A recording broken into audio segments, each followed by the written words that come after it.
Bonjour à tous. L'invité de l'économie, Monsieur Dounia Coulibaly, directeur du site d'e-commerce yatou.ci. Bonjour et merci d'avoir répondu à notre invitation. Bonjour, merci de m'avoir invité. Alors, l'e-commerce yatou.ci, je dois préciser que c'est une filiale du groupe Prosuma. Tout à fait. La grande maison de distribution ici en Côte d'Ivoire. L'e-commerce en Côte d'Ivoire n'est que véritablement à ses débuts, mais on se rassure déjà que l'e-commerce a eu une grande marge de progression dans ce monde de la nouvelle économie. Alors, voici 2 ans que Yatou existe, si je ne me trompe.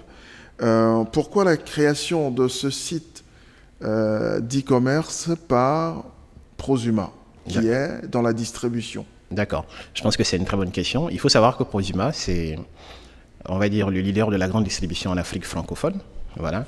Prosuma a été créé depuis 1966. Donc, le premier supermarché de Prosuma, on va dire, est né en 1966. Donc, à cette époque-là, il n'y avait pas beaucoup de gens qui croyaient, par exemple, en la grande distribution. Donc, Prosuma y a cru. Et aujourd'hui, ça fait 50 ans qu'on est là. Donc, 50 ans après, il y a beaucoup de gens qui arrivent aujourd'hui sur le marché de la distribution, des groupes internationaux, par exemple. Donc, voilà, très tôt, Prosuma a cru dans le modèle, justement, de la distribution physique. Aujourd'hui, on a plus de 100 points de vente, par exemple, sur l'étendue du territoire, en fait, en Côte d'Ivoire. Et dans la même foulée, je vais dire, à partir des années 2015, voilà, Prosuma s'est dit, le moment est venu pour nous de nous positionner sur un mode de distribution qui est nouveau, qui est la vente en ligne. Moderne. Moderne, on va le dire. Donc, c'est comme ça que Prosuma a eu l'idée, justement, de se doter d'un outil qui puisse lui permettre, pas forcément de générer de l'argent aujourd'hui, mais de se positionner sur un secteur qui est un secteur d'avenir. Aujourd'hui, comme vous le dites, le e-commerce, en fait, est encore assez balbutiement. Mais on est sûr d'une chose, c'est que dans 5, 10 ans, 15 ans, le e-commerce sera, on va dire, un secteur, en fait, qui va être économiquement viable et aussi qui sera utilisé par la plupart des gens au niveau de la Côte d'Ivoire et de l'Afrique. Donc, on comprend bien que pour l'instant, yatou.ci ne gagne pas beaucoup d'argent. Je dirais oui, on ne gagne pas beaucoup d'argent, mais aussi on ne dépense pas trop d'argent. Parce que l'idée, en fait, c'est de ne pas devenir justement un gouffre financier pour Prosuma. Donc, il faut trouver, en fait, un juste équilibre entre ce que l'on gagne et ce que l'on dépense, de manière à être positionné, on va dire, comme étant un site sérieux sur le marché. Et je pense qu'on y travaille au quotidien. Et aussi avec une capacité à pouvoir recruter, on va dire, des clients, à pouvoir servir honorablement les clients qui nous font confiance. Et puis, plein de choses comme ça. Est-ce que c'est un atout d'être coopté par Prosuma? C'est une question très politique.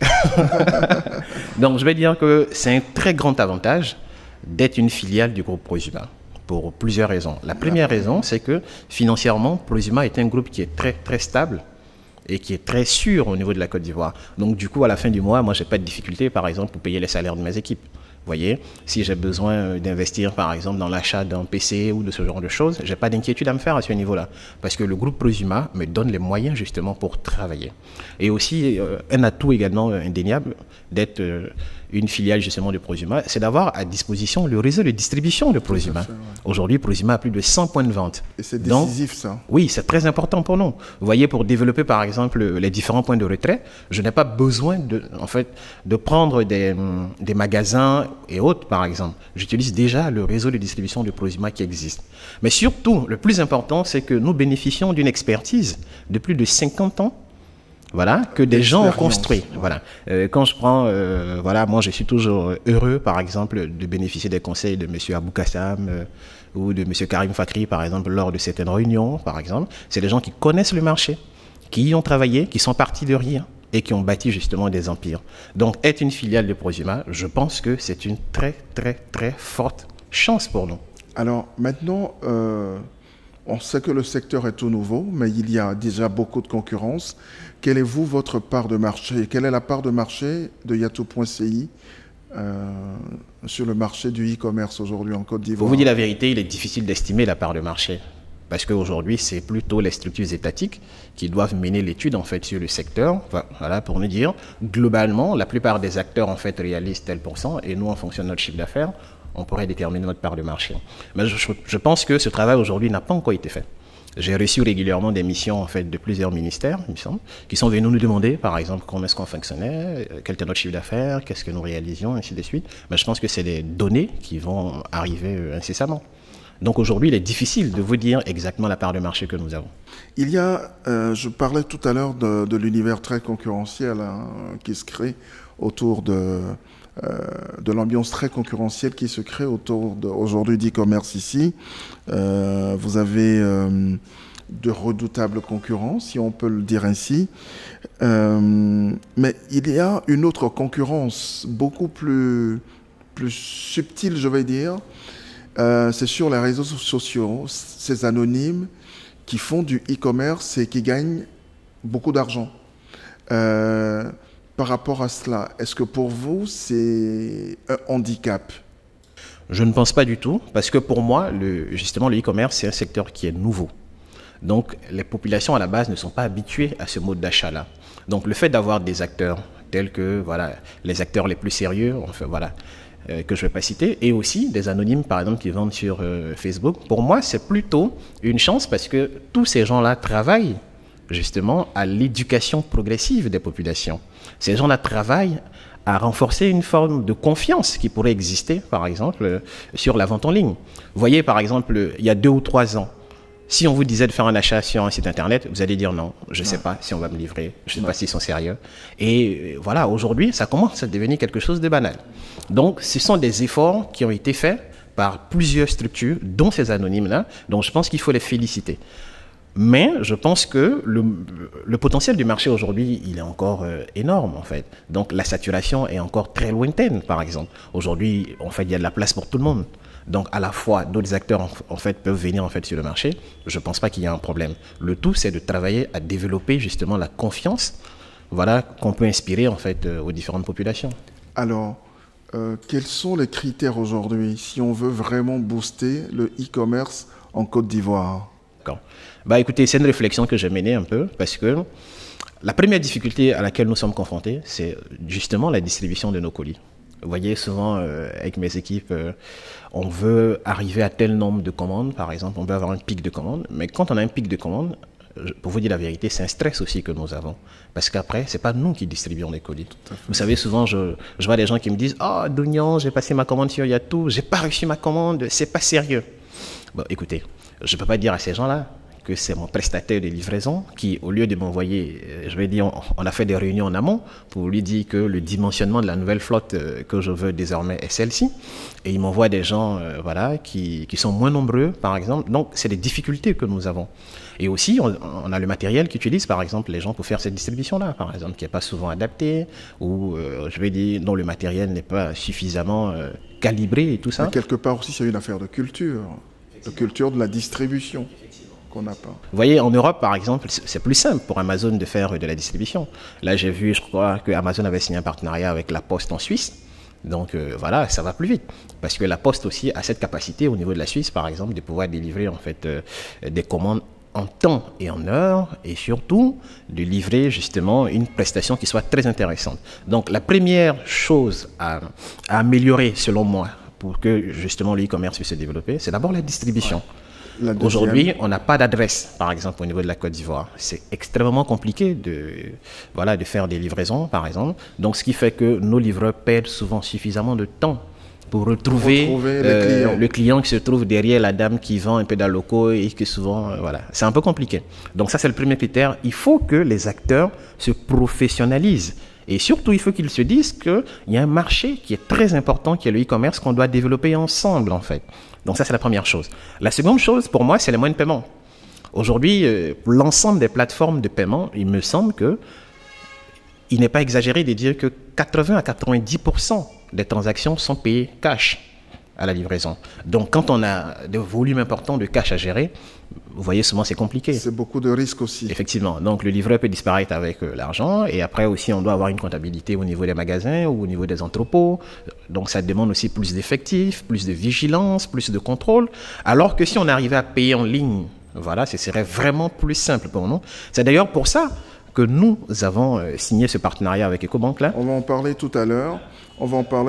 Il y a un troisième critère. Oui, donc après la distribution, les moyens de paiement, pour moi, c'est l'accès à Internet. Aujourd'hui, Internet en Côte d'Ivoire, c'est un luxe. Vous voyez, je m'amuse souvent à souscrire à des passes. Par exemple, je suis client d'une entreprise de téléphonie. Donc, le pass journalier, par exemple, il coûte extrêmement cher. Et les datas que j'ai, par exemple, ne me permettent pas justement de faire plein de choses. Alors que quand on va sur un site de e-commerce, on a besoin de prendre le temps. On a besoin de charger les images. On a besoin de regarder les produits avant de pouvoir passer sa commande. Donc, dès l'instant où Internet est un luxe, vous comprenez qu'il y a plein de gens en Côte d'Ivoire qui n'arrivent pas justement à se connecter. Le taux de pénétration d'Internet fixe en Côte d'Ivoire, c'est grave, c'est 5%. Et ça ne choque personne. Dieu merci, on a la percée en fait de l'utilisation d'Internet en fait sur les mobiles. Je regardais les dernières données de la RTCI, je pense qu'aujourd'hui on doit être à 67%. Mais c'est 67% des gens qui ont Internet. Mais c'est pas 67% des gens qui peuvent utiliser Internet pour faire ce qu'ils veulent. On est encore loin du compte. Effectivement. Donc, je pense qu'en développant, dans un premier temps, la distribution, en ayant des acteurs très professionnels, ça va nous aider, nous, acteurs de e-commerce. La deuxième chose, c'est les moyens de paiement. Et la troisième chose, pour moi, c'est l'accès à Internet. Parce que nous faisons du e-commerce. S'il n'y a pas Internet, il n'y a pas de e. Donc, c'est un plaidoyer, justement, que je fais pour les autorités locales, mais aussi pour les fournisseurs d'accès à Internet. Il faut qu'on trouve un moyen de nous aider, nous, les acteurs, justement, du e-commerce. Pourquoi ne pas rendre, par exemple, accessibles tous les sites de e-commerce, par exemple, gratuitement, sur tout ce qui est réseau, par exemple, en fait, de tout ce qui est téléphonie. On peut faire en sorte que, sans data, sans Internet, je puisse, par exemple, avoir accès aux sites marchands. Il y a d'autres secteurs qui demanderont également cela. Écoutez, le secteur de l'information, par exemple. Moi, je prêche en fait ce qui vient de ma chapelle. Pour votre chapelle. Très bien. Alors, mais une avant-dernière préoccupation. Vous avez résolument choisi de travailler avec Ecobank. On parlait tout à l'heure d'e-commerce. Est-ce que c'est parce que Ecobank vous offre des solutions que d'autres n'osent pas vous offrir ou que d'autres ne vous offrent pas, ou est-ce que c'est parce qu'également Ecobank a une expérience en termes d'e-commerce au Nigeria, vous vous dites avec Ecobank les choses pourraient aller beaucoup vite et peut-être mieux? D'accord. Je vais vous faire une petite anecdote. D'abord, il faut savoir qu'à la base, Ecobank n'était pas notre premier choix. Lorsqu'on a décidé en fait de faire tout ce qui est paiement en ligne, le premier choix pour nous, c'était Citibank. Donc, j'avais des amis qui travaillaient à Citi à cette époque-là. Donc, on a rencontré les équipes de Citi. On a même rencontré un des directeurs, en fait, qui était au Kenya, ou je ne sais plus, qui s'appelait Isaac, qui est passé nous voir en Côte d'Ivoire pour parler justement de la possibilité qu'ils avaient à nous aider, par exemple. Sauf que Citi n'avait pas les moyens, à cette époque-là, de pouvoir nous offrir justement cette solution-là, parce que la Côte d'Ivoire, aucune banque locale n'avait l'agrément, voilà, au niveau de la BCAO, pour pouvoir faire justement des paiements en ligne. Et un jour comme ça, je pense même que nos équipes avaient abandonné le projet, justement, de faire tout ce qui est Visa, Mastercard en ligne. Et un jour, j'ai appris dans la presse que Ecobank et UBA étaient les deux banques en Côte d'Ivoire à avoir eu justement en fait, l'agrément pour Visa, Mastercard. Les équipes d'Ecobank nous approchaient systématiquement pour nous dire, écoutez, nous avons appris aussi dans les coulisses que vous cherchez justement une solution et voici notre solution que nous vous proposons. Évidemment, et tout de suite, ça a marché. Nous avons pris le temps, on a des ingénieurs très brillants chez nous, donc on a pris le temps de regarder la solution d'Ecobank. Qu'est-ce qu'elle propose, du moins. Voilà, et on a regardé ensuite les conditions financières. Est-ce que ça nous arrange ou non de nous embarquer dans une telle solution? Et après, on s'est dit, voilà, on a étudié, on va dire, les différentes offres qui existent, et on a fait le choix d'Ecobank. Ecobank n'est pas un choix par défaut, j'insiste. Ecobank, c'est le meilleur choix que nous avons après étude, en fait, sur un plan local. Premièrement, ils ont des ingénieurs doués, capables de répondre à nos interrogations, par exemple. Vous voyez, souvent, il peut arriver qu'il y ait des contraintes que nous voulons imposer, par exemple, sur notre site, par rapport à l'utilisation d'une carte bancaire, qui peut être une carte frauduleuse, ce genre de choses-là. Mais lorsque nous posons des questions aux banques, pour moi, il n'y a qu'Ecobank qui soit capable de nous apporter justement les éléments de réponse dont nous avons besoin. Donc, j'insiste, pour moi, c'est la meilleure offre existante sur le marché. C'est d'ailleurs pour ça que nous avons signé avec Ecobank et c'est pour ça aussi que nous continuons de travailler avec Ecobank. La preuve, les autres banques même nous approchent. J'ai été approché par la BNP, j'ai été approché également par UBA, j'ai été approché par plusieurs autres banques après qui nous ont proposé des solutions. Et en interne, lorsqu'on fait les tests, pour l'instant, ce n'est pas encore le niveau d'Ecobank. Je m'amuse à dire en fait aux gens de ces banques-là qui viennent me voir, qui me disent « Non, Dounian, il faut que tu divorces d'avec Ecobank. » Je leur dis tout le temps, pour divorcer, il me faut avoir une meilleure proposition. Et pour l'instant, puisqu'elle n'est pas là, donc je reste avec mon épouse. Et voilà, c'est pour ça que nous sommes toujours avec On sait souvent ce que l'on perd, mais on ne sait pas ce que l'on gagne. Complètement. Alors, toute dernière préoccupation, le développement de Yato.ci, c'est quoi concrètement? Quels sont vos nouveaux champs d'exploration pour asseoir votre notoriété? D'accord. D'abord, à la base, les dirigeants de Prosuma voulaient faire uniquement que du drive. Vous voyez, puisqu'on sait aujourd'hui qu'en Europe et tout ça, c'est une tendance qui se développe. Puisque nous sommes historiquement dans la grande distribution, donc on voulait donner la possibilité à nos clients de venir en magasin physique ou bien de faire leurs courses et de passer retirer leurs commandes en magasin. On a fait le test du drive. Je pense pour l'instant que le marché n'est pas encore prêt pour le drive. Donc, il me faut aussi me battre au quotidien. Pas contre des personnes, mais contre des idées, voilà, et pour faire avancer les lignes. Donc, après plusieurs batailles, voilà, des discussions souvent passionnantes, souvent houleuses, nous avons eu, par exemple, on va dire, un petit changement stratégique à ce niveau-là pour pouvoir faire des livraisons à domicile. C'est ainsi que nous avons commencé à faire les livraisons à Abidjan uniquement. Parce que, bon, vous voyez, dans les grands groupes, c'est souvent difficile, justement, en fait, de prendre des décisions assez rapidement. Moi, j'ai une équipe plutôt jeune, plutôt agile, qui va plutôt vite. Voilà, mais nous sommes adossés, comme vous l'avez dit, à un groupe qui est plutôt structuré, voilà, qui a besoin de temps pour la prise de décision et tout ça. Donc, on a commencé à faire la livraison au niveau d'Abidjan. Et quand ça se passait bien, les gens ont vu également qu'on pouvait livrer à l'intérieur du pays. Donc, aujourd'hui, on a commencé à livrer dans 4 villes de l'intérieur du pays. Donc, San Pedro, Daloa, Yamoussoukro et puis Bouaké. Voilà. Donc aujourd'hui, pour moi, le challenge que nous avons, le premier, c'est d'abord de développer notre circuit de distribution. Voilà. Aujourd'hui, en drive, nous devons arriver à avoir au moins une vingtaine de points de vente sur le drive. Voilà, ça c'est la première chose. Et pour la livraison, nous devons étendre justement notre capacité de livraison pour aller vers d'autres villes de l'intérieur du pays. Il y a des villes telles que Korogo, telles que Man pour nous. Et accroître aussi le nombre de partenaires avec qui vous travaillez pour l'instant, peut-être? Pourquoi pas? Si ceux qui sont là n'ont pas la capacité justement à pouvoir nous satisfaire dans ce projet-là, moi je ne suis pas fermé. Voilà, on travaille avec les meilleures solutions du moment. Donc pour moi, c'est le premier challenge. Voilà, on va dire développer notre circuit de distribution. Le second challenge que nous avons, c'est aussi de développer l'offre que nous proposons sur le site. Vous voyez, à la base, nous vendions uniquement que des produits de la grande distribution. Vous voyez, il y a des gens peut-être aujourd'hui qui n'ont pas envie d'acheter du riz, mais qui ont envie d'acheter un téléphone. Donc ça aussi, c'est une bataille que nous avons menée en interne. Donc quand je parle de bataille, c'est pas pour dire que c'est la guerre en fait. Non, mais c'est pour dire qu'il y a des idées qui sont là, qui ont été construites pendant des années. Donc nous arrivons, nous sommes une équipe plutôt jeune, plutôt... Voilà, donc nous devons justement de convaincre les gens pour réunir des majorités justement pour pouvoir aller de l'avant. Et c'est ainsi qu'aujourd'hui, nous avons ouvert par exemple notre marketplace qui permet à des fournisseurs voilà, locaux, sérieux surtout, j'insiste là-dessus, de pouvoir commercialiser une partie de leurs produits sur notre site internet. Donc on a déjà signé avec des gens tels que Sociam, par exemple, qui a la marque Nasco. On a signé aussi avec des gens comme Sonoco, qui distribuent LG, Panasonic et autres. Et nous sommes en train de travailler justement à élargir cette offre-là.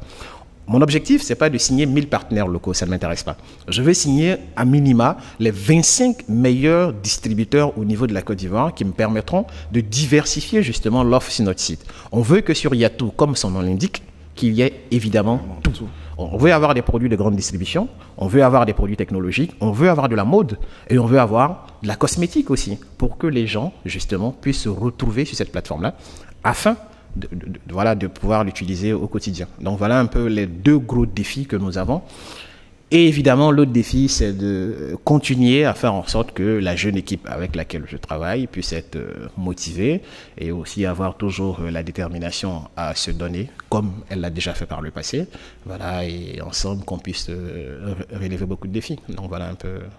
Je vous remercie et très bonne journée. C'est moi. Merci de m'avoir invité. Bonne journée. Merci.